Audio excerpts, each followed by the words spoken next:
Hello student, welcome to GDC live. जैसा कि हम लोग का DSSB फार्मासिस्ट 2004 के लिए शॉर्ट क्वेश्चन सीरीज चल रही थी, जिसमें हम लोग ने अर्थमेटिक एबिलिटी का फर्स्ट टॉपिक कंप्लीट कर चुके थे। आज हम लोग सेकंड पार्ट उसी का देखेंगे और समझेंगे। चलिए स्टार्ट करते हैं हम लोग अपना topic arithmetic ability. First question मेरा आ चुका है। कह रहा है shopkeeper offers a discount of 12% on a TV and sell it for ₹61600। What is the mark price of the TV? देखिए, सेलिंग प्राइस हमेशा जो होता है, selling price equals to mark price minus discount होता है। ध्यान रखिएगा, mark price minus discount. Okay, तो यहां पे देखिए, अगर 12% डिस्काउंट दे दिया है, 12% डिस्काउंट, अगर मैंने अज्यूम कर लिया कि एमपी मेरा 100% है और 12% डिस्काउंट दे दिया, तो मेरा सेलिंग प्राइस कितना हो जाएगा? 88%। 88% मेरा सेलिंग प्राइस हो जाएगा और यहां पे सेलिंग प्राइस कितना है? 61600। तो दोनों वैल्यू आपस में बराबर हो जाएगी और मैं उसको 100% बना दूंगा तो मेरा मार्क प्राइस आ जाएगी। तो 88% इक्वल्स टू हो जाएगा 61600 और इसको हम लोग बनाएंगे 100%। तो जब हम लोग 100% बनाएंगे इसका 61600 अपॉन 88 इंटू 100।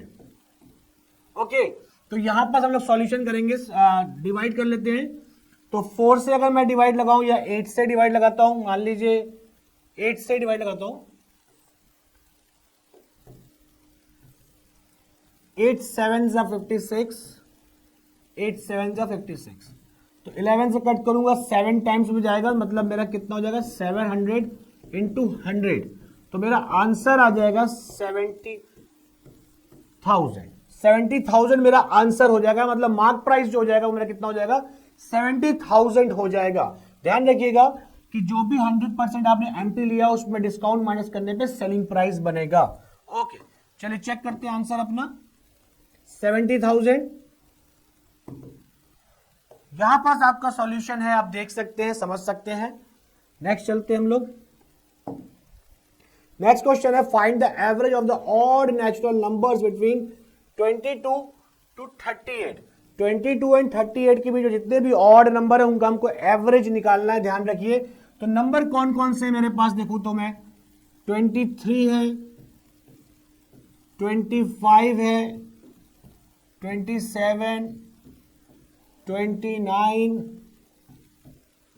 31, 33, 35 एंड 37। इतने नंबर हैं। आप जानते हो कि एवरेज जो होता है हमारा, एवरेज इक्वल्स टू होता है सम ऑफ ऑब्जर्वेशन अपॉन, ये सम ऑफ ऑब्जर्वेशन हो गया हमारा नंबर ऑफ ऑब्जर्वेशन। 1 2 3 4 5 6 7 8, 8 लोग हैं। ओके, हमें क्या करना पड़ेगा? इन सबको ऐड करके 8 से डिवाइड करेंगे तो हमारा एवरेज आ जाएगा। देखिए, एडिशन आप लगाएंगे, 8 से डिवाइड करेंगे, एवरेज आ जाएगा। मगर थोड़ा सा हम लोग स्मार्ट वर्क करते हैं और चेक करते हैं यहाँ पास कि मिडिल टर्म मेरी कौन सी है। अगर हम देखें 8 का मिडिल टर्म तो होता नहीं, अगर यही ऑड होता, ऑड टर्म होती तो मिडिल टर्म हो जाता। ओके, तो यहाँ पे अगर हम देखें मिडिल टर्म, मेरे पास दो टर्म मिडिल आएगी, 29 और 31। 29 और 31 मेरी क्या है? मिडिल टर्म है। इन दोनों को ऐड करके इसका एवरेज निकाल दीजिए तो पूरे का एवरेज हो जाएगा। अगर इन दोनों को मैं ऐड करूं, मिडिल टर्म का ही एवरेज निकाल लेता हूं मैं, तो पूरे का एवरेज हो जाएगा मेरे पास 29 प्लस 31 अपॉन 2। तो इस 60 अपॉन 2 मतलब कितना हो जाएगा? 30 एवरेज हो जाएगा मेरा, 30 आंसर हो जाएगा। ओके, 30 आंसर हो जाएगा। आप इनको ऐड करके 8 से डिवाइड करो तो भी आंसर आएगा। मिडिल टर्म ही आपके कॉन्सेक्यूटिव नंबर, तो मिडिल टर्म क्या होता है? वो एवरेज होता है। तो मैंने मिडिल टर्म का कॉन्सेप्ट लगा के एवरेज निकाल दिया। ओके, 30 मेरा आंसर हो गया। यहां पे आपको सॉल्यूशन दिया हुआ है, average equal to sum of odd numbers upon number of odd numbers. भाई सम ऑफ ऑब्जर्वेशन कह लीजिए, नंबर ऑफ ऑब्जर्वेशन कह लीजिए। देखिए इन्हीं को ही ऐड किया गया है, 240 को 8 से डिवाइड किया, 30 आ गया आपका। ओके, चलिए नेक्स्ट क्वेश्चन आ चुका है मेरे पास। क्या कह रहा है?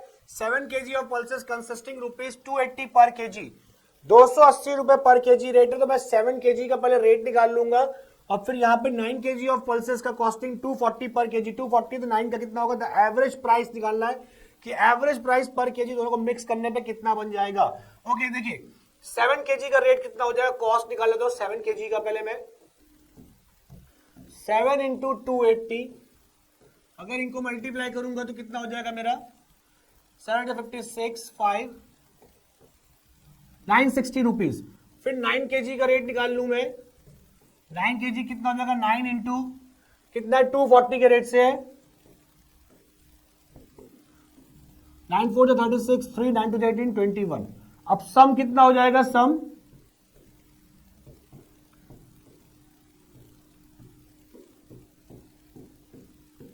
दोनों को एडिशन कर लूंगा मैं, कितना हो जाएगा 0 6 6 12 9 1 10 11 4120 मेरे पास होगी वैल्यू, 4120 टोटल हो गया। टोटल केजी कितनी हो गई, टोटल केजी मेरे पास देखा जाए 7 और 9 16 केजी है। तो मेरा एवरेज जो हो जाएगा, एवरेज मेरा बन जाएगा 4120 अपॉन 16। 16 कैसे, 9 + 7, टोटल मेरा 9 + 7 16 केजी है। तो 16 से मैं डिवाइड कर लूंगा, इसको मैं 4 से डिवाइड कर लूं पहले, 4 10 40, ओके। तो 4 से अगर मैं इसको डिवाइड लगाऊंगा तो कितने टाइम्स आएगा, 4 से डिवाइड करने पे 4 2 10 2 23 हो जाएगा, 4 5 23, 4 7 35, 4 7 28 2 एंड 4 5 20, 257.5 257.5 रुपीज हो जाएगा आपका दोनों मिक्स करने के बाद। ये 257 कॉस्ट आ जाएगी, 257.5 रुपीज, ओके। तो मैंने टोटल रेट निकाला दोनों का, दोनों को सम करके टोटल रेट से डिवाइड कर दिया, एवरेज आ गया 257.5। यहां पे सॉल्यूशन दिया हुआ है, आप चेक कर सकते हैं। नेक्स्ट क्वेश्चन आ चुका है, by how much is 11% of 22.2 less than 10% of 24.4। Okay, देखिए लेस देन पूछा है तो 24.4 का मेरा 10% निकाल लेता हूं मैं, दोनों का डिफरेंस निकालना है। तो 22.2 इंटू 11 अपॉन 100, तो यहां से क्या होगा, अगर ये 10 है तो पॉइंट शिफ्ट कर दूं तो उसकी वैल्यू कितनी हो जाएगी मेरे पास 2.44। ओके, यहां पास देखा जाए तो पहले 11 से मल्टीप्लाई कर लेता हूं, एक पॉइंट हटा करता हूं यहां से और यहां 0 बढ़ा देता हूं मैं।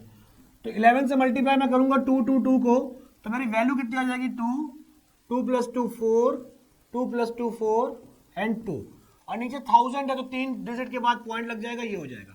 अब दोनों को अगर मैं सब्ट्रैक्ट करूंगा तो 2 से 2 कट जाएगा, 4 से 4 4 से 4 कट जाएगा, तो मेरे पास वैल्यू आ जाएगी 0.00002।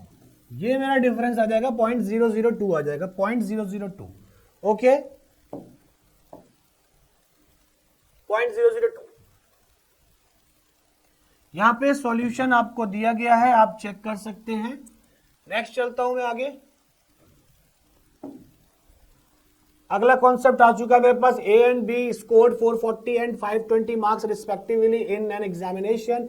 If A scored 55% marks, find the percentage of marks scored by B. B का परसेंट निकालना है, ए ने 55% स्कोर किया है और टोटल गेन किया कितना 440, तो 440 जो होगा वो 55% के इक्वल हो जाएगा, ठीक है। परसेंट में 55 है और नंबर में 440 है, तो हम लोग दोनों को इक्वेट कर देंगे और 100% बना के टोटल मार्क्स निकाल लेंगे हम लोग। 55% इक्वल्स टू 440। अगर मैं 11 से काटूंगा कितना हो जाएगा, ये 5 हो जाएगा, ये काटूंगा तो 11 से काटूंगा तो 40 हो जाएगा। तो 5 को मैं क्या करूं, 100 में 20 से मल्टीप्लाई कर दूं, 5 इंटू 20 इक्वल्स टू 4 इंटू 20, तो मेरा 100% कितनी वैल्यू हो गई, 100% इक्वल्स टू 800 मार्क्स हो गया, 800 मार्क्स है टोटल। तो बी का परसेंट कितना हो जाएगा, बी ने स्कोर किया कितना 520 आउट ऑफ 800 इंटू 100% निकालने के लिए 8 से डिवाइड करूंगा तो कितना हो जाएगा, 8 6 48 4 8 5 40, तो मेरा 65% बी का स्कोर आ जाएगा कि 65% बी ने स्कोर किया है। ओके, 65%, ठीक है। चलिए देखते हैं, अपना आंसर चेक करते हैं हम लोग। 65% मेरा आंसर हो गया। देखिए इसको हम लोग एक तरीके से और कर सकते हैं, कैसे कर सकते हैं, क्या समझते हैं कि कैसे किया जा सकता है इसको। अगर यहां पे देखिए मैंने क्या किया, 55% का 440 किया, 5 इक्वल्स टू 40 किया है, ठीक है। मुझे करना क्या है कि सिर्फ इस 520 को बनाना है, इस 40 को 520 बनाना है, बस इतनी सी बात है। अगर इसको आपको और काटना है तो आप और काट सकते हो, मगर 40 से क्या बनाना है हमको, 520 बनाना है। तो भाई 40 में मैं क्या मल्टीप्लाई करूं ताकि ये 520 बन जाए। अगर मैं 40 में 13 से मल्टीप्लाई करूंगा तो 13 से मल्टीप्लाई मुझे इधर भी करना पड़ेगा, 5 इंटू 13 इधर करना पड़ेगा और 40 इंटू 13 इधर करना पड़ेगा। तो ये बन जाएगा मेरा 65 और ये बन जाएगा मेरा कितना, मल्टीप्लाई करूंगा तो 520। तो मेरा 65% जो है वो 520 के इक्वल हो गया। इस कॉन्सेप्ट से आपको टोटल मार्क्स निकालने की जरूरत नहीं पड़ेगी अगर इसको लगाएंगे आप। ओके चलिए, यहां पे सॉल्यूशन दिया हुआ है, आप चेक कर सकते हैं। अब हम लोग आगे चलते हैं, देखते हैं।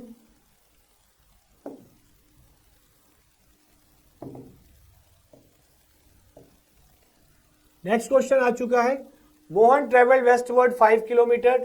चलिए हम लोग यहां पर डायरेक्शन का क्वेश्चन आया है, देख लेते हैं भाई कि डायरेक्शन हमारा बनता कैसे। डायरेक्शन आप जानते हैं क्या होता है कि ये हमारा नॉर्थ होता है, ये हमारा साउथ होता है, ये हमारा वेस्ट है और ये कितना है हमारा ईस्ट है। ओके, तो बोल रहा है कि मोहन ट्रेवल वेस्टवर्ड 5 किलोमीटर। तो यहां से मान लीजिए उसकी इनिशियल पॉइंट ये है और वो वेस्टवर्ड चल रहा है, इधर की तरफ चल रहा है। तो कितना चल दिया उसने, 5 किलोमीटर लिख लिया मैंने। Turn left and travel 3 kilometre. अब देखिए इसका फेस इधर की तरफ, लेफ्ट नीचे हो जाएगा इसका, ठीक है, लेफ्ट नीचे हो गया। कितना चल दिया इसने, 3 किलोमीटर यहां से चल दिया। देन उसके बाद क्या बोल रहा है, टर्न राइट। देखिए राइट किधर हो जाएगा इसका, इधर हो जाएगा, इधर ट्रेवल 9 किलोमीटर, 9 किलोमीटर ये हो गया।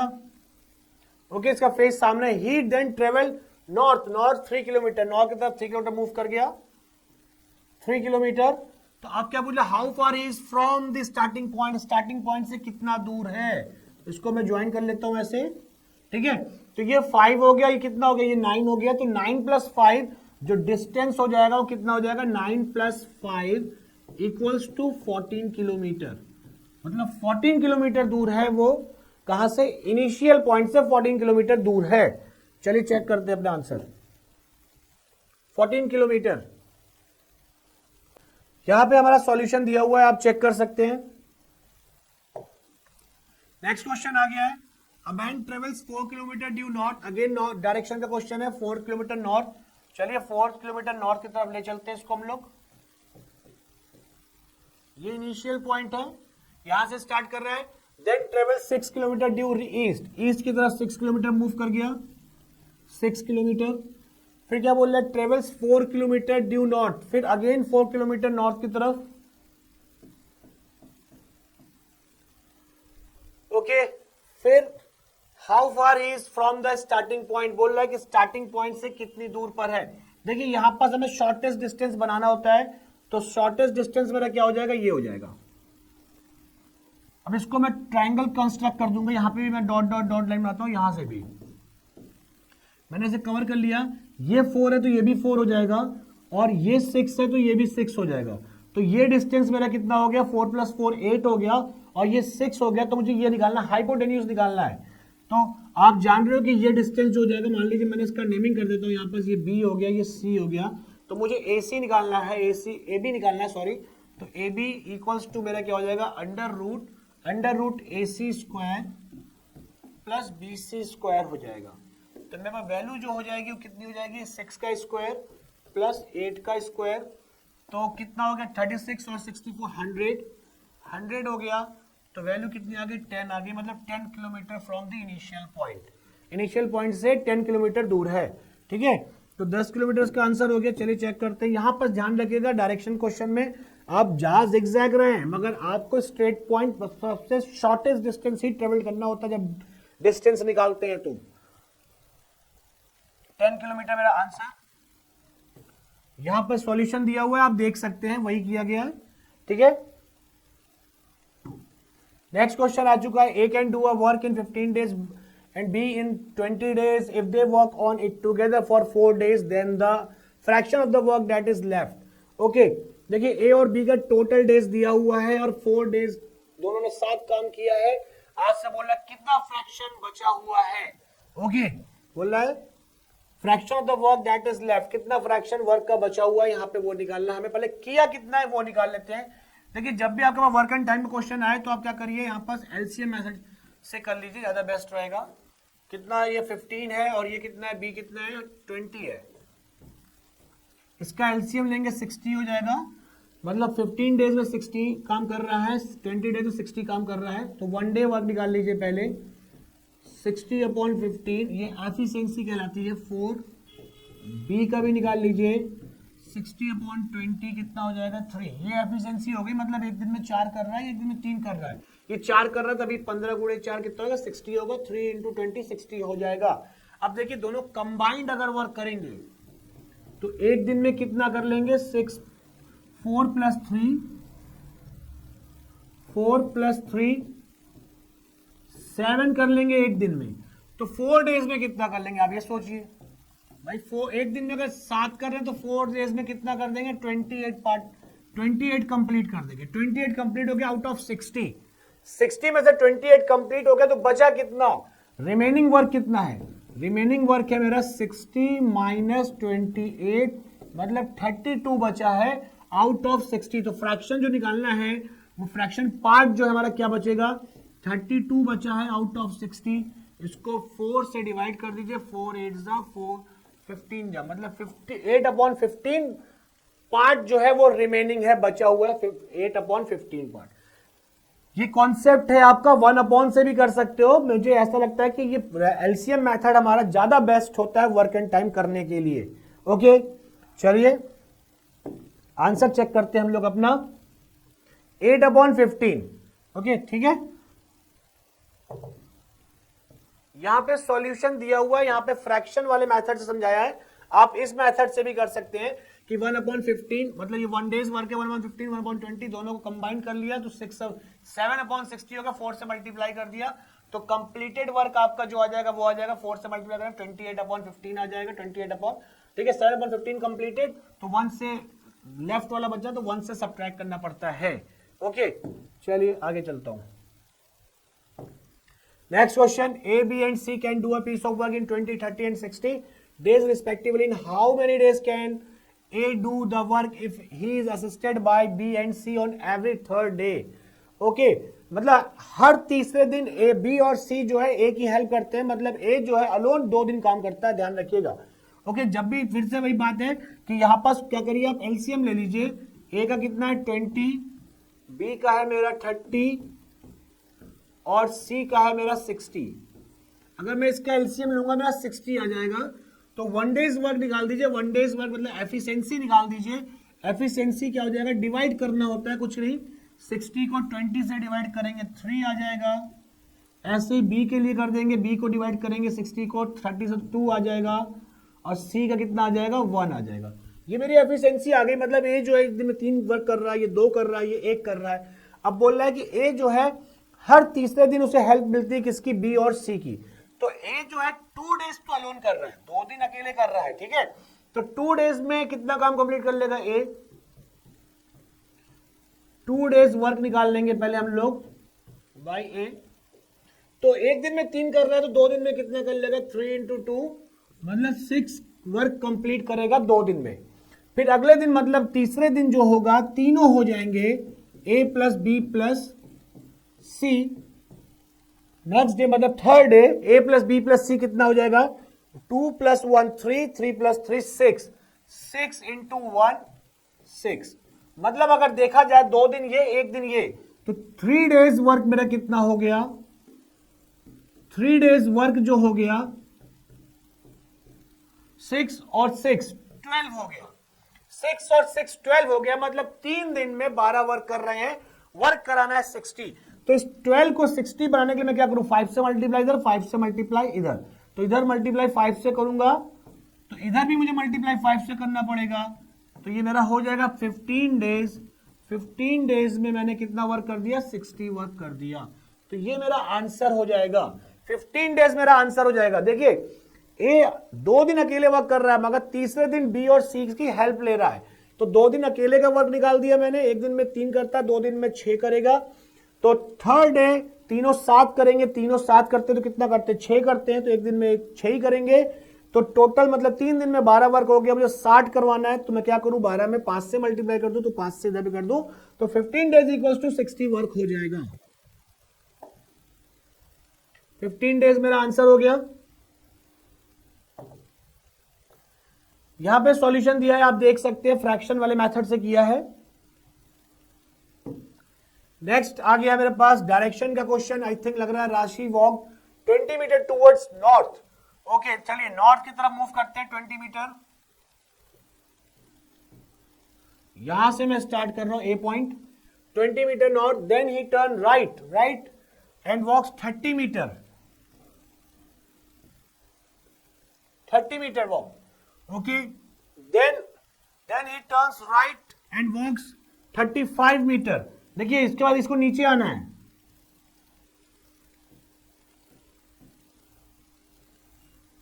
ध्यान रखिएगा, 35 metre. Then he turns left and walks 15 metre. देखिए अब इसका फेस इधर की ओर, लेफ्ट मतलब उस साइड की ओर, and she turn left and walks 15 metre, sorry, then he turns left and walks 15 metre. यहां से क्या किया इसने, इधर मूव किया और 15 मीटर ट्रेवल कर गई, ठीक है। फिर she turns left and walk 15 metre, again 15 metre. Okay, तो ये मेरे पास हो गया, ये मेरा स्ट्रक्चर कंप्लीट हो गया। And walk 15 metre in which direction and how many metres is she from the starting position. बोला कितनी दूरी पर है और किस डायरेक्शन पे है। तो अगर आप देखें, चलना इसने यहां से स्टार्ट किया था, पहले नॉर्थ किया था, नॉर्थ देखा जाए तो इस साइड कौन सा डायरेक्शन होगा, ईस्ट डायरेक्शन हो गया मेरा। और यहां पे देखिए ईस्ट ये है, ईस्ट ये। अब मुझे डिस्टेंस निकालना है कितनी दूरी पर है। चलना यहां से स्टार्ट किया है, तो ये हो गया मेरा 30 और ये मेरा हो गया 15। ये वाला डिस्टेंस मेरा कितना हो गया, 15 हो गया, क्योंकि ये 15, ये 15 और ये 30, ये वाला ये 30, तो ये भी 30 मेरा। तो 30 प्लस 30 45। तो डिस्टेंस जो हो जाएगा मेरा 30 प्लस 15 45 किलोमीटर ईस्ट। डायरेक्शन कौन सा, ईस्ट में है, ये ईस्ट है उधर साइड। ओके, तो 45 kilometre, 45 metre, sorry 45 metre east. Okay, 45 metre east मेरा आंसर हो गया। यहां पे सॉल्यूशन दिया, आप चेक कर सकते हैं। Next question, two car starts from the opposite places of a main road 150 kilometre apart. बोल रहा है कि 150 किलोमीटर दूर है।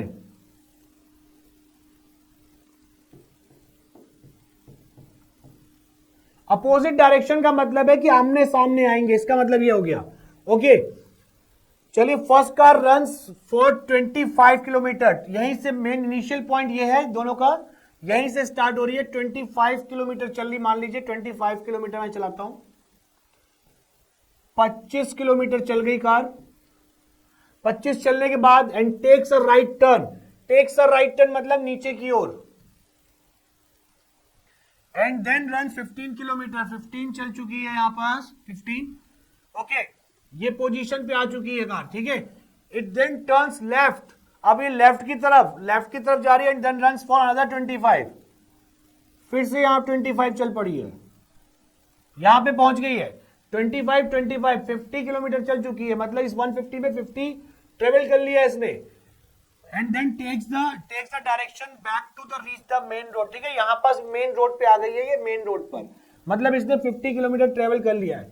ठीक है, in the mean time due to mirror breakdown the other car has run only 35 kilometre along the main road. अब देखिए जो दूसरी कार थी हमारी, वो यहां से यहां सिर्फ 35 किलोमीटर ही ट्रेवल कर पाई है, 35 किलोमीटर ही। ये 50 चली और 35 चली है।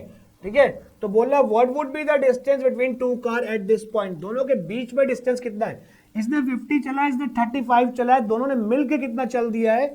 मिलके दोनों ने चला, देखिए 50 प्लस 35 85 किलोमीटर दोनों ने मिलके चला हुआ है मेन डायरेक्शन पे। ध्यान रखिए, इस 15 को कंसीडर नहीं करना है, हमें स्ट्रेट डायरेक्शन देखना है। तो बचा कितना हमारे पास? रिमेनिंग डिस्टेंस जो हमारा बच्चा कितना है 150 माइनस 85, दोनों को सब्ट्रैक्ट कर दूंगा, कितना आ जाएगा मेरे पास 65 किलोमीटर। मतलब बीच का जो डिस्टेंस होगा दोनों के बीच में वो होगा मेरा 65 किलोमीटर के बीच का डिस्टेंस होगा दोनों के, 65 किलोमीटर। यहां पे आप चेक कर सकते हैं, सॉल्यूशन आपको दिया हुआ है, आप देख लीजिए, ठीक है। चलिए आगे चलता हूं मैं। नेक्स्ट क्वेश्चन आ चुका है, look at this series 53, 53, 40, 40, 27, 27, what number should come next. देखिए अगर यहां पे देखें तो अगर डिफरेंसेस को देखा जाए तो डिफरेंसेस मेरा कितना कितना है, यहां पे 13 का डिफरेंस है, फिर यहां पे देखूं तो 13 का डिफरेंस है, यहां पे देखूं तो 13 का डिफरेंस है, तो यहां पे देखूं तो फिर से 13 का डिफरेंस है। मतलब 13 13 का डिफरेंस बना हुआ, तो 27 माइनस 13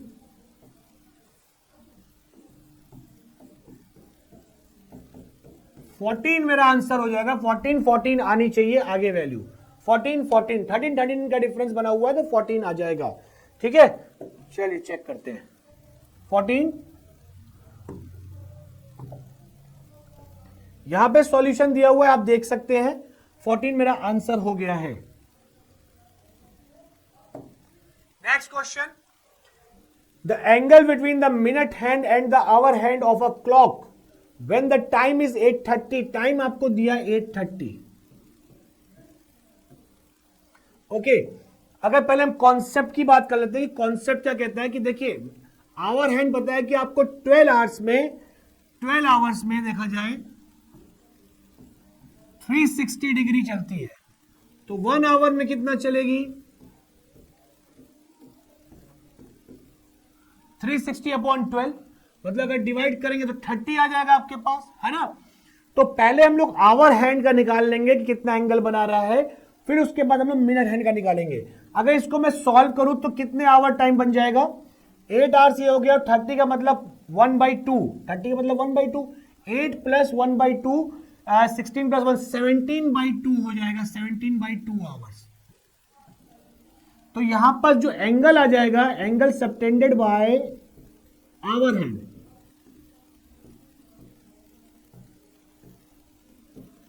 वो कितना आ जाएगा मेरे पास 360/12। ये यहां पे मैं कट कर लेता हूं, कितना हो जाएगा 30 हो जाएगा, 2 से डिवाइड करूं कितना 15, 15 इंटू 17 करना है मुझे, तो कितना एंगल आ जाएगा 15, 7 सा 105, 10, 15 1 सा 15 और 10 25, मतलब 255 डिग्री हो जाएगा मेरा किसका, आवर हैंड के थ्रू। अब मिनट हैंड में आते हैं, मिनट हैंड में आप बन रहा है कि कितना 60 मिनट में, अगर आप देखो तो 60 मिनट में 360 डिग्री चलती है, तो 1 मिनट में कितना चल गई 360/60, मतलब 6 डिग्री। और कितना मिनट है यहाँ पे 30 मिनट है, तो 30 मिनट में कितना चल जाएगी 6 इंटू 30 मतलब 180 डिग्री। अब दोनों को सब्ट्रैक्ट करना है तो आपके पास एंगल आ जाएगा, तो जो मेरा एंगल हो जाएगा 255 माइनस 180, तो वैल्यू मेरे पास हो जाएगी कितनी हो जाएगी 75, तो 75 मेरा आंसर हो जाएगा। ये माइनस क्यों करते हैं, जब आवर हैंड चलती है तो मिनट हैंड भी क्या होता है, आपका जो मिनट वाली हैंड होती है वो भी हिलती है, हिलती उसमें भी डिफ्लेक्शन आता है, इसलिए हम लोग यहाँ पे सब्ट्रैक्ट करते हैं, ओके। तो यहाँ पे कितना हो गया 75 डिग्री मेरा एंगल हो गया। यहाँ पे आंसर चेक करते हैं, 75 डिग्री मेरा आंसर हो गया। देखिए इस क्वेश्चन को आप एक शॉर्ट तरीके से कर सकते हो, वो है क्या, इस ट्रिक को याद रखना पड़ेगा आपको, 30 आवर्स माइनस 11/2 मिनट, आवर वाला वैल्यू को आवर में रख दीजिए, मिनट वाले को मिनट में रख दीजिए, बस खत्म हो गया क्वेश्चन। आवर कितने 8 आवर्स है, तो 30 इंटू 8 हो जाएगा, माइनस 11/2 मिनट कितना है 30, सॉल्व कर लीजिए इसको, 8 थी 240, इसको मल्टीप्लाई करूं कितना हो जाएगा मेरा 150 और 165, तो 165 माइनस करूंगा 240 में कितना आ जाएगा मेरे पास 75 डिग्री आ जाएगा। तो आप ये कॉन्सेप्ट याद रखिए, अगर एंगल निकालने के लिए आ जाए तो आप इस कॉन्सेप्ट से क्वेश्चन को सॉल्व करिएगा, ठीक है, पूरा प्रोसेस मत लगाइएगा। चलिए यहां पे सॉल्यूशन दिया है, आप देख सकते हैं। नेक्स्ट क्वेश्चन आ चुका है मेरे पास। The calendar for the year 2007 will be the same for the year. बोल रहा कि 2007 का कैलेंडर है वो अगले बार मतलब किस ईयर का कैलेंडर सेम होगा। तो इसमें ध्यान रखिएगा, जब भी इस टाइप क्वेश्चन आता है, अगर आपके पास लीप ईयर है यहां पास, मान लीजिए ये 2007 है, लीप ईयर का मतलब है कि ऐसा ईयर जो 4 से डिविजिबल हो, 2008 हो गया, 2012 हो गया, 2016 हो गया, ये सब लीप ईयर है। तो जब आपके पास मान लीजिए लीप ईयर का आता है कॉन्सेप्ट, लीप ईयर वर्ष आता है, तो जो भी आपके पास वैल्यू है उसमें आप 28 ऐड कर दीजिएगा।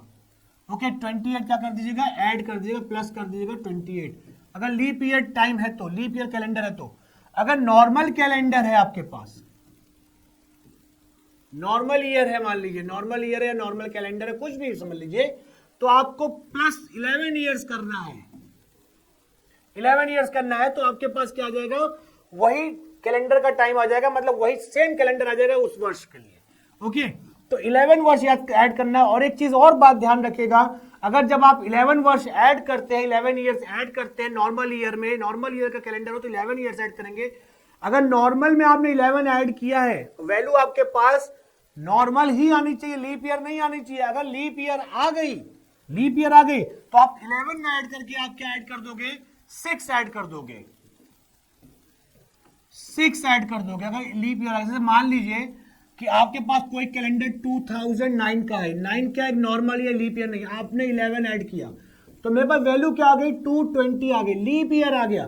तो ये आंसर नहीं होगा मेरा, ध्यान रखिएगा, ये आंसर नहीं होगा। तब आपको क्या करना होगा, 2009 में 6 ऐड करना होगा, तो 2015 मेरा आंसर हो जाएगा। ये मैं समझाना चाह रहा हूं।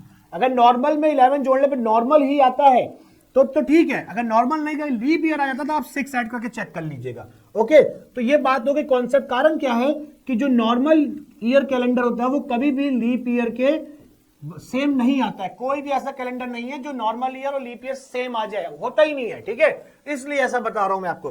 अब देखिए इसको मैं देखता हूं मेरा आंसर क्या होने वाला है। यहां पास ये कॉन्सेप्ट हो गया। अगर देखें तो ये क्या नॉर्मल ईयर है, तो मुझे क्या करना पड़ेगा, यहाँ पे 11 ऐड करना पड़ेगा। 11 ऐड करूंगा तो मेरा आंसर क्या हो जाएगा, 2018 हो जाएगा, मतलब सेम कैलेंडर आएगा 2018 में। ठीक है, चलिए चेक करें आंसर। ये रहा 2018 मेरा आंसर। यहां पे आपको दिया हुआ है, सॉल्यूशन दिया हुआ है, ऑड डेज निकाला गया है। देखिए सेम ईयर कैलेंडर निकालने के लिए ऑड डेज आपका क्या होना चाहिए, 0 आना चाहिए, मतलब 7 से डिविजिबल होना चाहिए नंबर, रिमाइंडर नहीं आना चाहिए, 7 से डिविजिबल। और नॉर्मल ईयर में जो ऑड डेज निकलता है वो 1 डे निकलता है, और आपका लीप ईयर में 2 डेज ऑड डे निकलते हैं, 2 डेज। तो वही यहाँ पास ये नॉर्मल ईयर है आपका, ये 1 यहाँ पे आपका 1 ईयर 1 निकलेगा, यहाँ पे 2 निकलेगा लीप ईयर, यहाँ पे 1 निकलेगा, यहाँ 1 निकलेगा, यहाँ 1, यहाँ पे 2, यहाँ 1, यहाँ 1, यहाँ 1, ये 2, ये 1। अब इन सबको अगर ऐड करोगे तो ऑड डेज 1 + 2 3 4 5 6 8 9 10 11 13 + 1 14। देखिए 14 आ गया। 14 को आपने 7 से डिवाइड किया तो कितना आ गया, 0 डेज आ गया, 0। तो इसलिए जो 2017 के बाद जो आएगा 0 डेज आ रहा है वो मेरा क्या हो जाएगा, सेम कैलेंडर हो जाएगा, same time. Okay,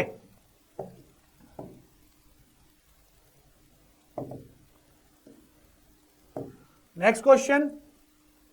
the sum of the first 2007 terms of the sequence 1 2 3 4 1 2 3 4 1 2 3 4 इसी तरीके से चलता जाएगा कितने टर्म तक, 2007 टर्म लेना है। ये 1 2 3 4 5 6 7 80 टर्म हुआ है, और 1 2 3 4 के बाद रिपीटेशन हो रहा है।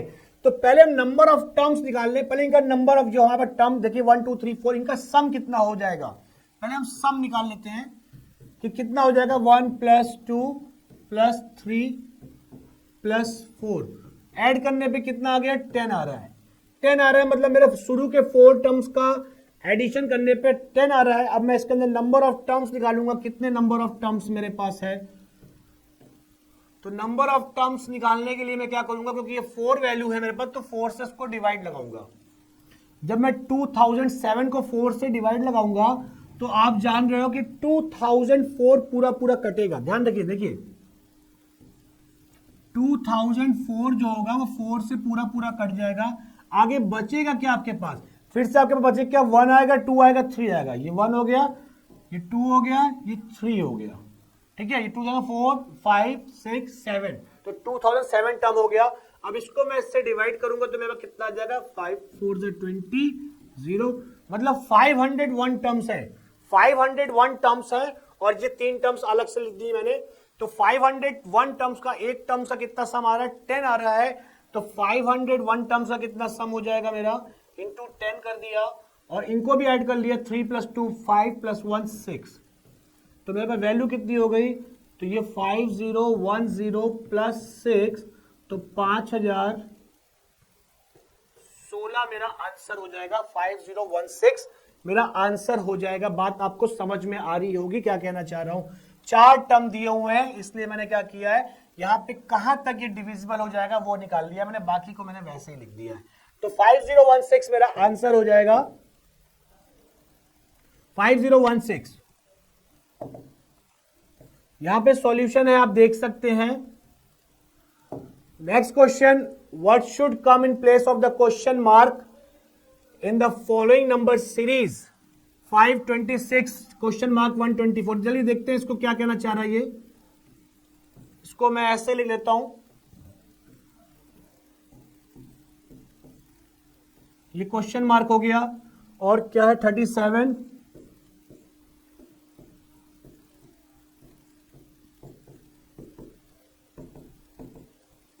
देखिए 5 को अगर यहां पे सीरीज है, देखिए सीरीज में कुछ भी कॉन्सेप्ट लग जाता है, मगर मेनली हम लोग क्या करते हैं, सबसे पहले स्क्वायर और क्यूब वाले के ऊपर कॉन्सेंट्रेट ज्यादा करते हैं, तो देखा जाए तो 5 को मैं क्या लिख सकता हूं, 2 का स्क्वायर प्लस 1, ये 5 का स्क्वायर प्लस 1 हो सकता है, फिर यहां पास अगर हम आएंगे तो फिर ये स्क्वायर प्लस 1 नहीं बन पाएगा, देखिए ये 5 का स्क्वायर प्लस 1 बन सकता है, मगर ये किसी का स्क्वायर प्लस 1 नहीं बन रहा, ध्यान रखिए, 11 का स्क्वायर 121 होगा तो +3 आ जाएगा, तो डिस्टर्ब हो जाएगा, तो अगर मगर यहां पे मैं देखूं तो इसको मैं 3 का क्यूब -1 लिख सकता हूं, मैं लिख सकता हूं 3 का क्यूब -1 लिख सकता हूं यहां पास, ठीक है, तो 3 का क्यूब कितना 27, -1 कितना होगा 26 हो जाएगा। अब यहां पे देखिए इसको मैं क्या लिखूंगा, 125 124, अगर मैं देखूं तो ये क्या हो जाएगा मेरा, 5 का क्यूब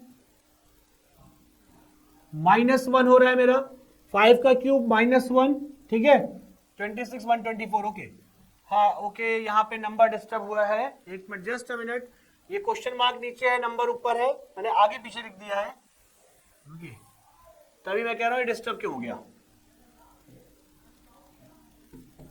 ओके, यहाँ पे है 124, आपका 124 यहाँ पे है, तो यहाँ पे क्या हो रहा है, ये 5 का क्यूब -1 हो रहा है, तो 5 का क्यूब -1 कितना 124, फिर से इसको देखिए, ये 6 का स्क्वायर प्लस 1 हो रहा है, और यहाँ पे देखिए अगेन वो आपका वैल्यू कितना 342 है, यहाँ पास 342,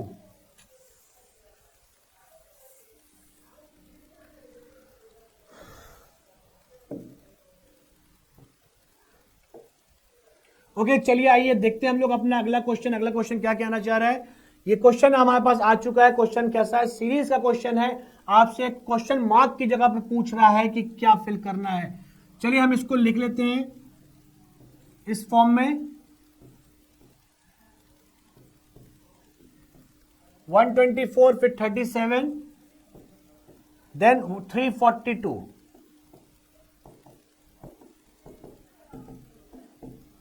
अब यहां पे कॉन्सेप्ट देखिए, बात सुनिएगा ध्यान से कि जब भी सीरीज का कॉन्सेप्ट आता है तो स्क्वायर और क्यूब का कॉन्सेप्ट ज्यादा इंपॉर्टेंट होता है, वहीं उसी को हम लोग लगाने की पहले कोशिश करते हैं। कॉन्सेप्ट तो बहुत सारे लग जाते हैं सीरीज में, मगर जो प्रायोरिटी होती है वो स्क्वायर पे कुछ एडिशन या सब्ट्रैक्शन करके बन रहा हो तो उसको देखा जाता है। तो 5 को अगर देखें तो मैं यहाँ पे क्या कहूंगा कि 2 का स्क्वायर प्लस 1 बन रहा है मेरा, इसमें देखो तो 5 का स्क्वायर प्लस 1 बन रहा है मेरा, बन रहा है 5 का स्क्वायर प्लस 1। अगर 124 को देखें तो किसी का स्क्वायर करके प्लस 1 नहीं बन रहा है, वो 11 का स्क्वायर करने पे 121 प्लस 1 हो जाएगा, तो मतलब ये कॉन्सेप्ट नहीं चलेगा। तो 26 को मैं ये लिख सकता हूं कि 3 का क्यूब 27 -1, ठीक है, छोड़ दिया यहां पास। अब यहां पे देखिए क्या हो जाएगा, ये अब ये प्लस आया, ये माइनस आया, तो ये प्लस आया होगा, तो ये माइनस आया होगा। माइनस मतलब क्यूब, तो 5 का क्यूब मतलब 125 माइनस 1। यहां पे देखिए 6 का स्क्वायर प्लस 1। यहां पे देखिए तो 7 का क्यूब माइनस 1।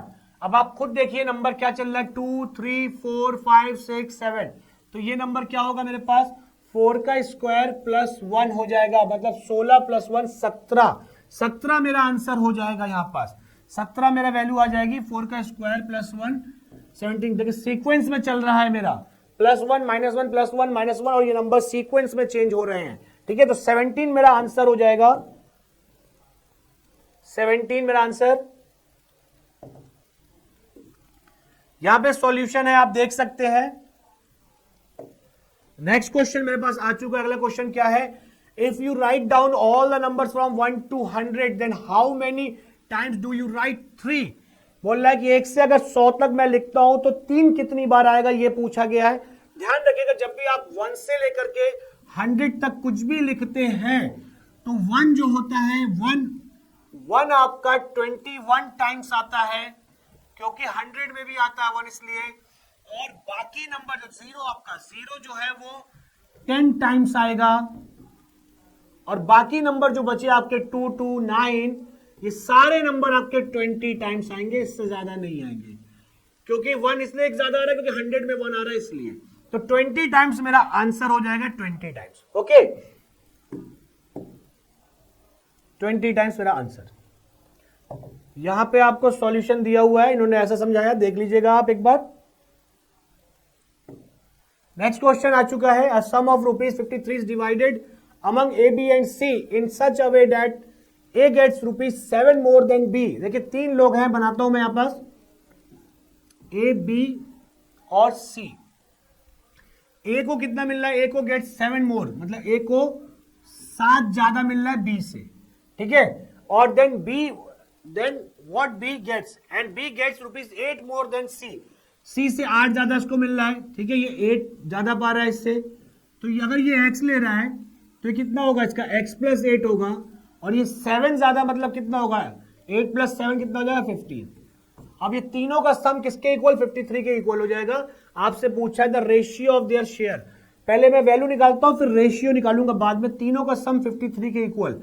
अगर मैं यहां पे वैल्यू देखूं तो कितना हो जाएगा मेरे पास, x plus 15 plus x plus 8 plus x equals to 53।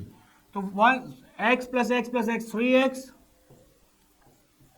15 plus 8 23, उधर जाएगा तो क्या हो जाएगा, माइनस 53 माइनस 23। तो x की वैल्यू कितनी आ गई, 30/3 मतलब 10। x की वैल्यू 10 आ गई। तो अगर हम अब यहाँ पे शेयर की बात करें तो x a का वैल्यू कितना हो जाएगा, a और x को कितना मिल रहा है यहाँ पे देखा जाए तो, सॉरी a को, यहाँ 10 x को 10 आई, तो 10 प्लस 15 कितना हो जाएगा, 25। 10 प्लस 8 कितना हो जाएगा, 18, एंड x तो 10 ही है। ओके, तो ये वैल्यू देखिए कट नहीं रही है किसी से भी, कॉमन नंबर से नहीं कट रही, तो मेरा आंसर 25:18:10 मेरा आंसर हो जाएगा। बात समझ में आ रही होगी। जैसा क्वेश्चन में कहा है वैसा मैंने स्ट्रक्चर बना करके 53 डिवाइड करना है, तो तीनों के पास टोटल 53 रुपीज आएगा, तो ऐड करके मैंने 53 के इक्वल कर दिया। ये आंसर हो गया मेरा। यहां पे सॉल्यूशन दिया है, आप देख सकते हैं। नेक्स्ट क्वेश्चन मेरे पास आ गया है, 400 students took a mock test, 60% of the boys and 80% of the girls cleared the cutoff in the test. If the total percentage of students clearing the cutoff in the test is 65. देखिए 60% boys qualified कर रहे हैं, 80% girls qualify कर रहे हैं, और दोनों का जो रिजल्टेंट वैल्यू है ओवरऑल वो 65% है। दोनों को मिलने के बाद 65 हुआ ना। जब भी ऐसा हो कि दो वैल्यू के इंपैक्ट से एक तीसरी वैल्यू बन रही तो आप एलिगेशन मेथड लगाइए, ज्यादा बेस्ट रहेगा। बॉयज का परसेंट लिख लीजिए एक साइड 60%, एक साइड गर्ल्स का लिख लीजिए 80%, और जो दोनों के इंपैक्ट से रिजल्टेंट वैल्यू आई उसको सेंटर पे लिखिए। ओके, इनको आपस में सब्ट्रैक्ट करिए तो क्वांटिटी का रेशियो आ जाएगा आपके पास कि कितने बॉयज और कितने गर्ल्स जो है, रेशियो आ जाएगा क्वालिफाइड के, कट ऑफ क्वालिफाइड किए। तो 80 माइनस 65 कितना हो जाएगा, 15, और 60 सब्ट्रैक्ट करो कितना आ जाएगा, 5। तो यहाँ पे अगर मैं सॉल्व करूं तो कितना रेशियो बन गया 3:1। 3:1 मतलब टोटल कितना हो गया 4 हो गया, 4 क्वांटिटी हो गई। 4 में से 3 लड़कियों ने क्वालिफाई किया तो एक लड़की ने क्वालिफाई किया, इसका मतलब ये हो गया।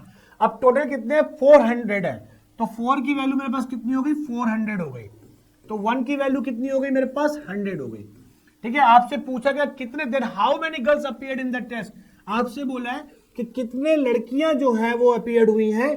तो यहां पर देखिए आपका आंसर कितना आ गया 100 आ गया है। देखिए यहाँ पे अपीयर्ड जगह यहाँ पे कट ऑफ मतलब क्लियर कट ऑफ होना चाहिए, तो 100 मेरा आंसर हो गया है। ओके, तो देखिए ये 100 वैल्यू हो गई है।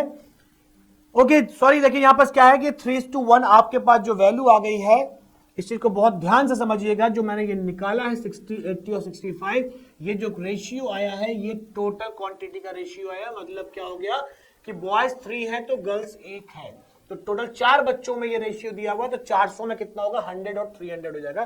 तो गर्ल्स जो एग्जाम में अपीयर्ड है वो 100 हो जाएगा। ठीक है, 100। यहां पे आपको सॉल्यूशन दिया है परसेंटेज के कॉन्सेप्ट से, परसेंटेज निकाल के किया गया है। ठीक है, ओके चलिए हम लोग अपने अगले क्वेश्चन की तरफ चलते हैं और देखते हैं क्या कहना चाह रहा है। In a class of 35 student Rajan is place 7th from the bottom whereas Karan is place 9th from the top. Okay, ये ऑर्डर रैंकिंग का क्वेश्चन आ चुका है, तो पहले हम लोग कॉन्सेप्ट को समझ लेते हैं। कॉन्सेप्ट क्या होता है कि टोटल इक्वल्स टू जो होता है हमारे पास टॉप प्लस बॉटम -1 का कॉन्सेप्ट लगता है। टॉप प्लस बॉटम -1 ये कब लगता है, जब एक ही पर्सन का पोजीशन टॉप से या बॉटम से दी हो, तब ये कॉन्सेप्ट लग जाएगा total equals to top plus bottom -1। यही कॉन्सेप्ट आपका राइट प्लस लेफ्ट -1 भी लगता है, जब एक ही पर्सन का पोजीशन राइट और लेफ्ट दोनों से दिया गया हो। ओके, तो यहां पर यही कॉन्सेप्ट लगने वाला है। हमारा 35 स्टूडेंट्स दिया हुआ है। अब राजन इज प्लेस 7। चलिए हम यहाँ पे स्ट्रक्चर बनाने की कोशिश करते हैं कि स्ट्रक्चर कैसे बनेगा, देखते हैं। यहां टॉप हो गया, ये बॉटम हो गया। राजन बोल रहा Rajan is place 7th from the bottom, मतलब नीचे से वो 7वें जगह 7वें स्थान पर है। बॉटम से कौन, राजन, ये राजन हो गया मेरा। फिर क्या बोला, whereas Karan is place 9th from the top, top से 9th पर 9th पोजीशन पर आपका करण है। ओके, करण है। फिर बोला Divya is placed exactly in between the two, Divya इन दोनों के बीच में बैठी हुई है। सबसे पहले मैं किसी एक पर्सन का पोजीशन निकाल लूंगा कि टॉप और बॉटम दोनों से कैसा है। बॉटम से दिया, इसका टॉप से निकाल देते हैं। टॉप से राजन कितना है 7th पोजीशन पे है, बॉटम से टोटल मेरे पास कितना है 35, तो 35 प्लस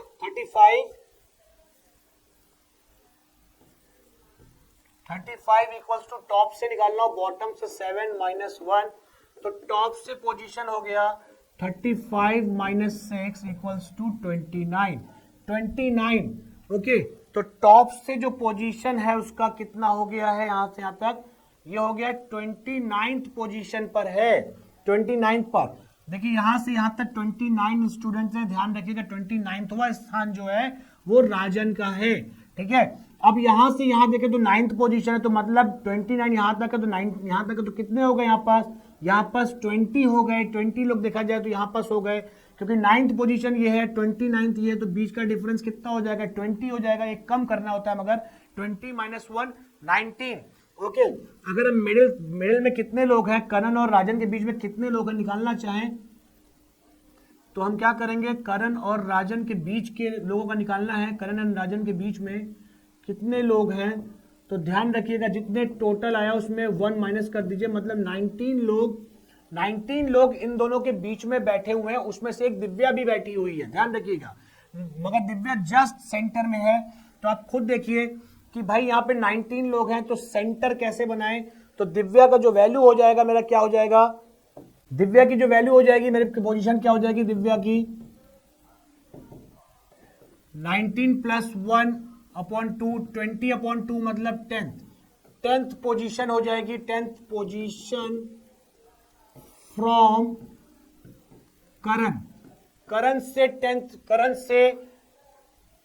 10th पोजीशन, और करण इसका पोजीशन जो हो जाएगा दिव्या का क्या हो जाएगा, करण 9th पोजीशन पे है, तो 10 + 9 कितना हो जाएगा 19th पोजीशन हो जाएगी। 19th पोजीशन ध्यान रखिएगा 19th पोजीशन पे कौन है, दिव्या है, ऊपर से, ओके ऊपर से, ठीक है। तो अब जरा यहां समझते हैं 19th पोजीशन पे दिव्या है, 19th पोजीशन पर आपकी दिव्या है, ठीक है, 19th पोजीशन दिव्या हो गई यहां पास।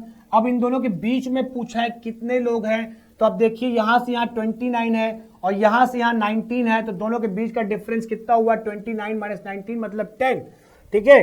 तो 29 माइनस 19 जो बिटवीन में पूछा है कि पर्सन कितने हैं, दिव्या और राजन के बीच में आपसे पूछा है कि कितने लोग बैठे हुए हैं। तो आप देख रहे हो 29 पोजीशन राजन की है ऊपर से और 19 दिव्या की है, तो कितने हो गए, 10 लोग बीच में बैठे हुए हैं, 10 लोग उसके बीच में है, ओके। तो चलिए हम लोग चेक करते हैं अपना आंसर क्या है। ये मेरा आंसर हो गया 10 लोग। बात समझ में आ रही होगी, ये कॉन्सेप्ट है, जब एक ही पर्सन का पोजीशन टॉप बॉटम से दिया हो तो हम लगाएंगे। अगर मान लीजिए एक का पोजीशन दिया है टॉप से बॉटम से नहीं तो बॉटम से भी आप निकाल सकते हैं, मैं निकाल के यहाँ दिखाया आपको, ठीक है। तो दिव्या जस्ट सेंटर में है, तो यहां से और यहां से दोनों जगह सेम वैल्यू होनी चाहिए दिव्या की। तो आपने क्वेश्चन सॉल्व कर लिया, आगे देखते हैं। यहां पे आपको सॉल्यूशन दिया हुआ है, आप देख लीजिएगा, सॉल्व कर लीजिएगा। नेक्स्ट क्वेश्चन मेरे पास आ चुका है, क्या कहना चाह रहा है, what will be the value of the expression if the numbers digit 6 and 12 are interchange. 6 और 12 को चेंज करने की बात कर रहा है।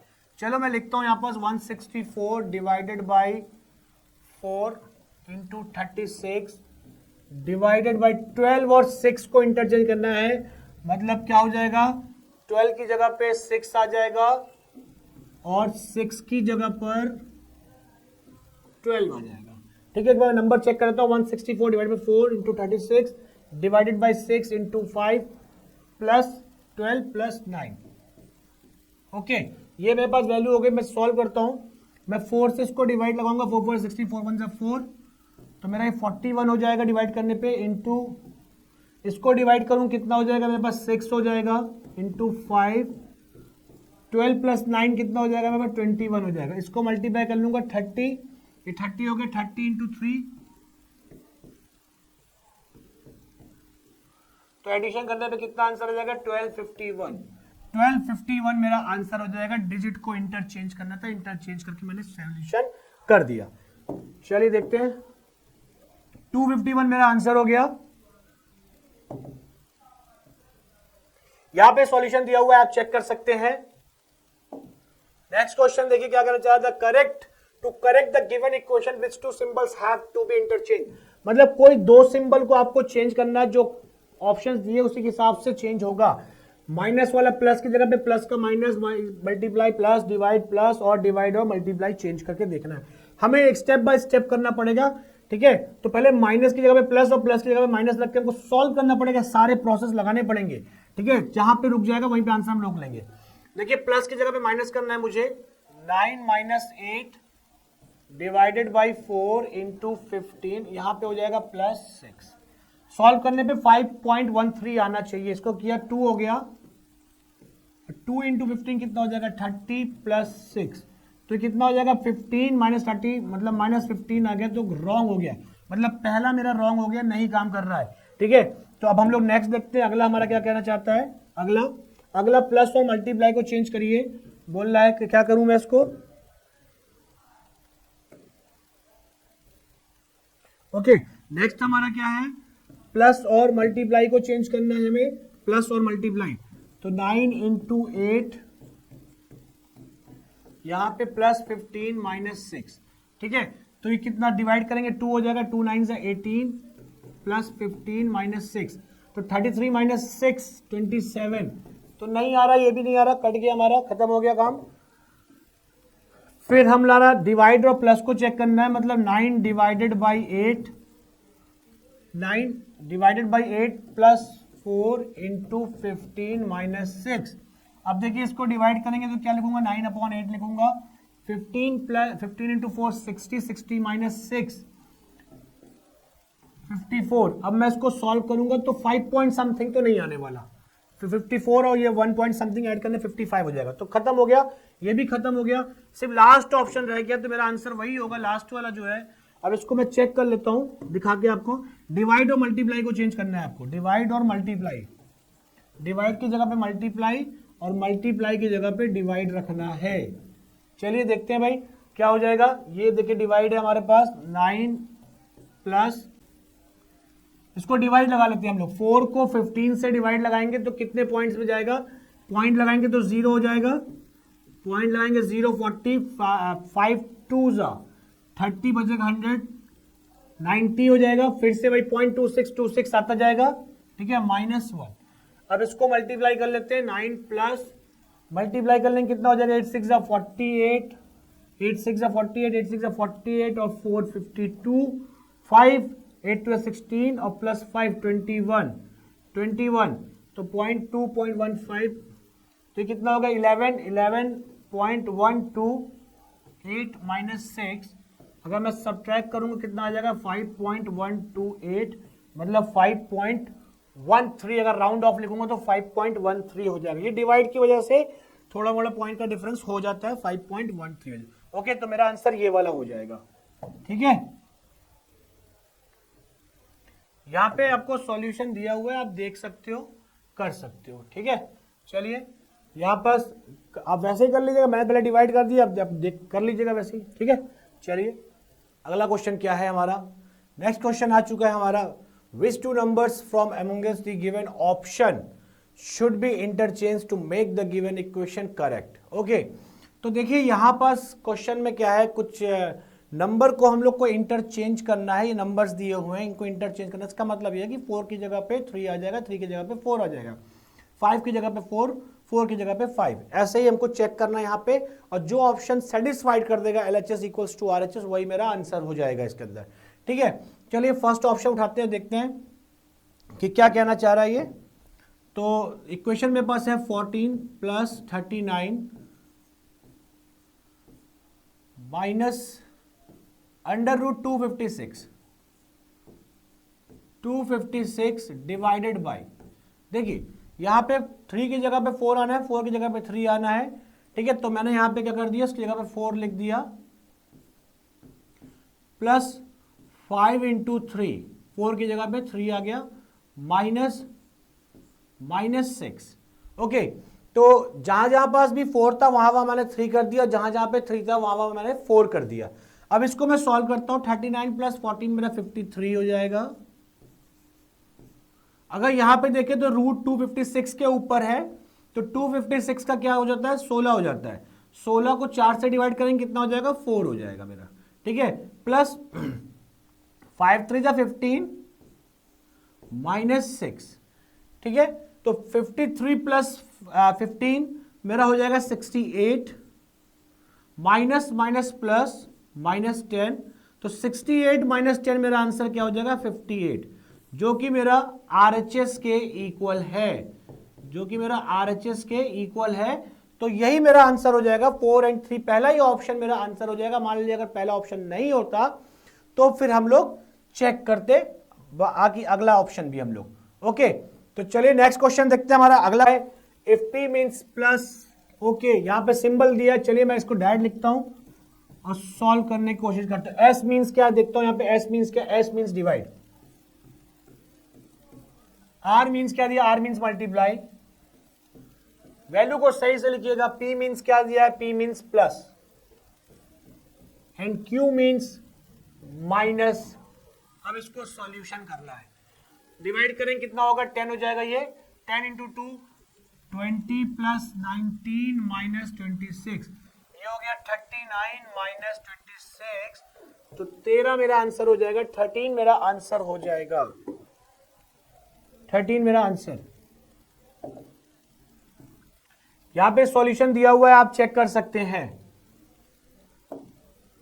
नेक्स्ट आपके पास आगे अगेन वैसा ही क्वेश्चन कुछ है, मगर यहां पे इंटरचेंज है। इफ प्लस मींस मल्टीप्लाई, चलिए जो चीज कह रहा है लिख लेता हूं मैं, आप पास 82 12 2 20 एंड 5, इतनी वैल्यू मेरे पास है, 82 12 2 20 और 5। वैल्यू को सही से लिखिएगा। अब यहां क्या करना, plus means multiply, plus means multiply, जहां पे प्लस है वहां पे मल्टीप्लाई लगा दूंगा मैं। Okay, and divide means minus, जहां डिवाइड है वहां मैं माइनस लगा दूंगा. Then what is the value of this. Okay, दो ही सिंबल को चेंज करना है बस. प्लस मीन्स मल्टीप्लाई, प्लस को मल्टीप्लाई कर दिया मैंने, ठीक है, और डिवाइड को मैंने माइनस कर दिया. बाकी जो है जैसे है वैसे रहने दीजिए, ठीक है. तो यहाँ पे देखिए ये सारे के सारे मल्टीप्लाई हो गए मेरे तीनों. तो कितना हो जाएगा मेरे पास, ये 82 माइनस 12 इंटू 2 24 इंटू 2 480 माइनस 5. तो मेरे पास वैल्यू कितनी आ जाएगी, वैल्यू आपके पास 82. अगर मैं देखूं तो ये माइनस माइनस प्लस हो जाएगा. 82 माइनस 485, अगर सब्ट्रैक्ट करूंगा तो माइनस का कितना हो जाएगा, 403. 403 हो जाएगा निगेटिव का. सिर्फ प्लस को मल्टीप्लाई और डिवाइड को माइनस में करना था, बाकी किसी के साथ कोई चेंजेस नहीं करना था, ठीक है. तो 403 मेरा आंसर हो गया माइनस का. यहां पे सॉल्यूशन दिया है, आप देख सकते हैं. नेक्स्ट क्वेश्चन आ चुका है, फिर से हमारे पास कुछ सिंबल वैसे ही क्वेश्चन आया है. यहाँ पे वैल्यू पुट करनी है और देखना है कि कौन सा ऑप्शन जो है सेटिस्फाइड हो रहा है करेक्ट. ओके, तो चलिए देखते हैं भाई कैसे कौन सा मिलाएं ताकि ये वैल्यू जो है 58 के इक्वल आ जाए, ठीक है. देखिए अगर पहले यहाँ डिवाइड लगाऊंगा मैं तो 14 से तो डिवाइड होगा नहीं, ठीक है, तो खत्म हो गया ये बात. फिर यहाँ डिवाइड लगाऊंगा तो होगा नहीं, यहाँ मल्टीप्लाई लगाऊंगा तो हो जाएगा, और डिवाइड लगाऊंगा तो डिवाइड होगा, ठीक है. चलिए इसको मैं चेक करता हूँ, सी वाले को चेक करता हूँ कि 50 multiply 14 divided by 7 and multiplied by 2 plus 4. तो ये 2 हो गया. 2 इंटू 50 कितना हो गया, 100, ठीक है. 100 इंटू 2, ओके, ये तो 204 आ गया. सॉरी ये भी नहीं आ रहा भाई. चलो एक और ऑप्शन में डिवाइड यहाँ लगा, इसको चेक करते हैं. इस वाले को चेक करते हैं. लास्ट वाला ऑप्शन मेरा प्लस बोल रहा है, 50 के पास आप प्लस लगा दीजिए.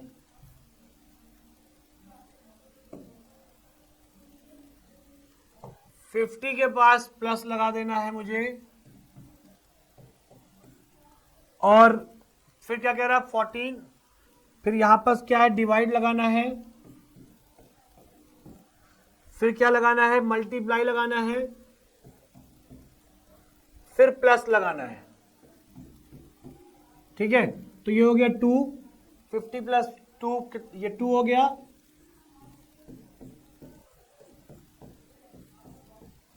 ये 2 2 जा 4 प्लस 4 8, 50 प्लस 8 कितना हो जाएगा मेरे पास, 58. मतलब वैल्यू सेटिस्फाइड. वैल्यू सेटिस्फाइड कहां पे हो रही है, फोर्थ ऑप्शन पे हो रही है. तो मेरा आंसर फोर्थ हो जाएगा. ओके, ये मेरा आंसर है. यहां पे आप सॉल्यूशन को चेक कर सकते हैं, ये दिया हुआ है आपके पास सॉल्यूशन, ठीक है. आपको इस कॉन्सेप्ट के अंदर वैल्यू को पुट करना, सिंबल को पुट कर करके ही चेक करना पड़ेगा, कोई और तरीका नहीं है. बस थोड़ा सा वैल्यू को चेक कर लीजिए कि डेसिमल में ना आ रही हो, जब आपके पास इंटीजर वैल्यू दी गई हो तो. ओके, चलिए next question. A shopkeeper earns a profit of 12% on selling a book at 10% discount.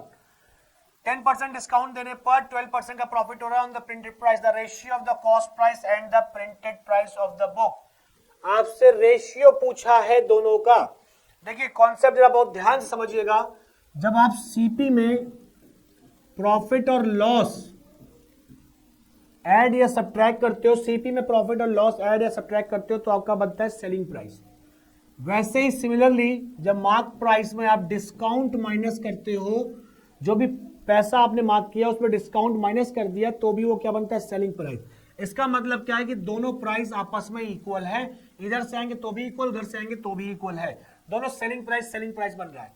अब दोनों जगह मैं क्या करूंगा, सीपी और एमपी को 100 एज्यूम करके चलूंगा. सीपी भी 100 एज्यूम करूंगा और एमपी को भी मैं 100 एज्यूम करूंगा, ठीक है. तो देखिए सीपी 100, तो 12% का प्रॉफिट मतलब कितना हो गया, 112 इक्वल्स टू एमपी. डिस्काउंट है तो माइनस करना पड़ेगा. डिस्काउंट 10% मतलब कितना हो गया, 90. 100 से 100 कट गया. अब इसको रेशियो बना लीजिए. इसने रेशियो क्या पूछा है, कॉस्ट प्राइस और printed price. CP upon MP पूछा है तो कितना हो जाएगा, 90 अपॉन 112. अगर मैं 2 से डिवाइड लगाऊंगा तो 45 आएगा, ये कितना आ जाएगा 56 आ जाएगा। तो 45:56 मेरा आंसर हो जाएगा। ठीक है, एकदम सिंपल सा कॉन्सेप्ट लगाया है कि सेलिंग प्राइस, दोनों ही केस में सेलिंग प्राइस बनाया, मैंने कुछ और नहीं किया है। ठीक है, तो 45:56 मेरा आंसर, 45:56।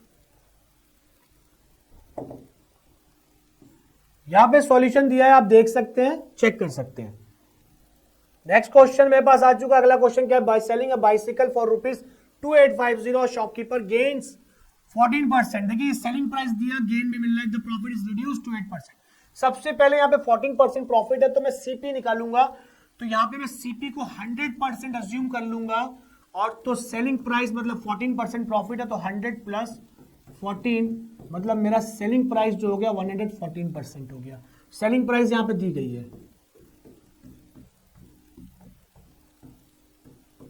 इसको 100% बनाइए तो सीपी निकल के आ जाएगी आपके पास।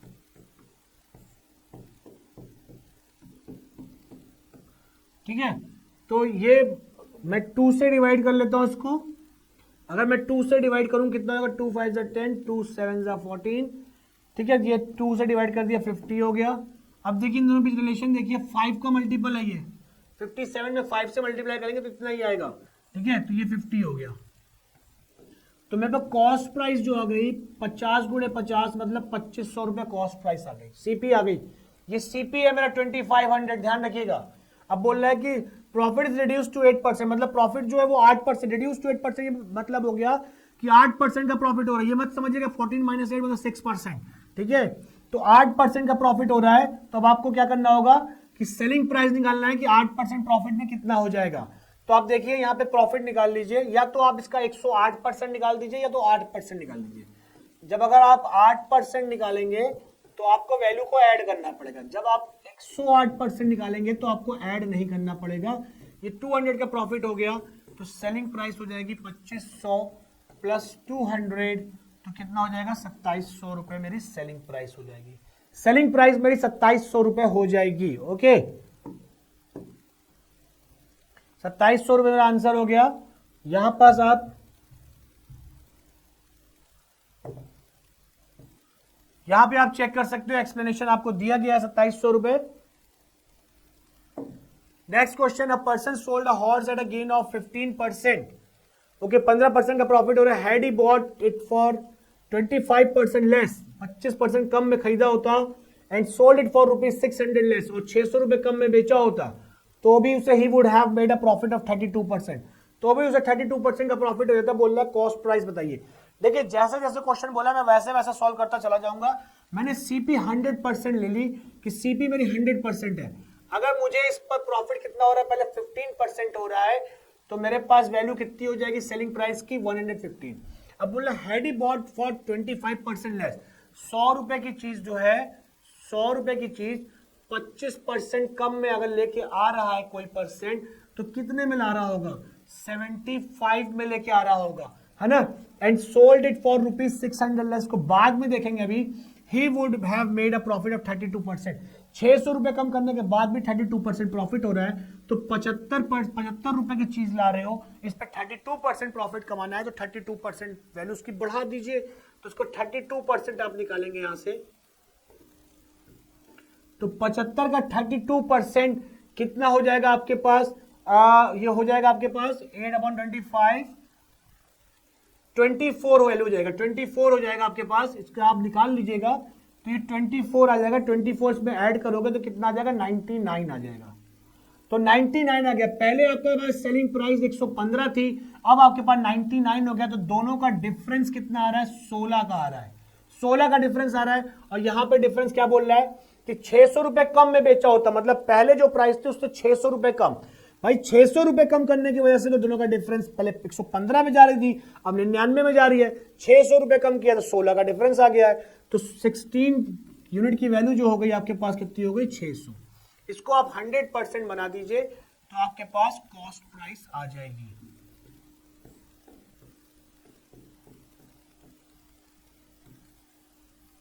ओके, तो यहां पास मैं डिवाइड कर लेता हूं 4 से।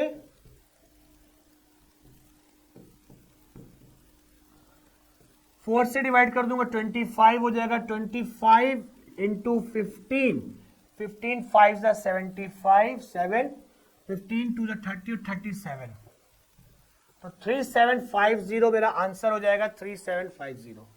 ठीक है, तो क्वेश्चन जैसे जैसे बोला है वैसे वैसे मैं करता चला गया हूं। 100% सीपी लिया, 15% प्रॉफिट मतलब 115, 25% लेस पे लिया तो 25% लेस में 75, 32% प्रॉफिट कमा रहा, 32% निकाला 75 का तो 24 होता है, ऐड किया 99। 600 रुपए कम में बेच रहा है तो इसलिए क्या हो गया, 115 से 99 वैल्यू हो गई है 600 रुपए कम करने की वजह से। तो यहाँ पे 16 कम हो रही है, वहां 600 कम हो रही है, दोनों वैल्यू आपस में इक्वेट कर दी और 100% बना दिया तो मेरे पास वैल्यू आ गई है। ओके, बात समझ में आ रही होगी आपको। ठीक है, चलिए देखते हैं आगे। ये मेरा आंसर हो गया। यहां पे आपको सॉल्यूशन दिया हुआ है, आप देख सकते हैं, समझ सकते हैं। ठीक है, नेक्स्ट क्वेश्चन मेरे पास आ गया, what is the least number of square tiles required to pave the floor of room 15 metre into 17 centimetre long. 15 metre और 17 सेंटीमीटर ध्यान रखिएगा, तो इसको मैं एक कंप्लीट वैल्यू बना लेता हूं, इसको सेंटीमीटर में कर लेता हूं। ये 1500 प्लस 17 कितना हो जाएगा, 1517 हो जाएगा सेंटीमीटर। ठीक है, ऐसे ही 9 मीटर है,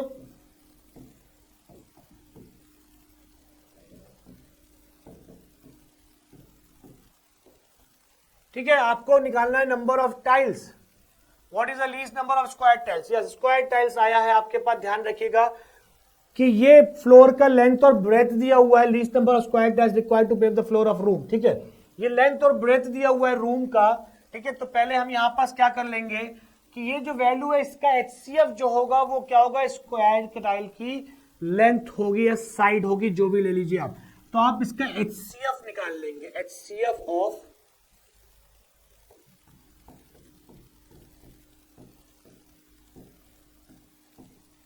इसका एचसीएफ ऐसा नंबर, बड़ा से बड़ा नंबर जो दोनों को डिवाइड करे।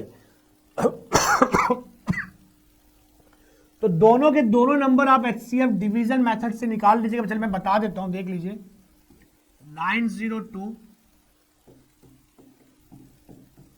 1 टाइम्स लेंगे तो क्या होगा, 902 हो जाएगा 5, ये हो गया आपके पास, कितना हो गया 1। फिर आप यहां लेंगे 902, कितनी बार जाएगा, 1 टाइम्स जाएगा, तो 12 में से 5 7 हो गया। ये आपके पास कितना, 9 में से 1 8 हो गया, और ये हो गया 8। ठीक है, तो फिर आप इसको लेंगे 615। ठीक है, अगेन ये कितनी बार जाएगा, ये बार 2 बार चला जाएगा, 2 बार जाएगा तो कितना आ जाएगा ये मेरा, तो डबल कर देता हूं इसको मैं, डबल करूंगा तो कितना हो जाएगा 14 कैरी 1 16 17 कैरी 1,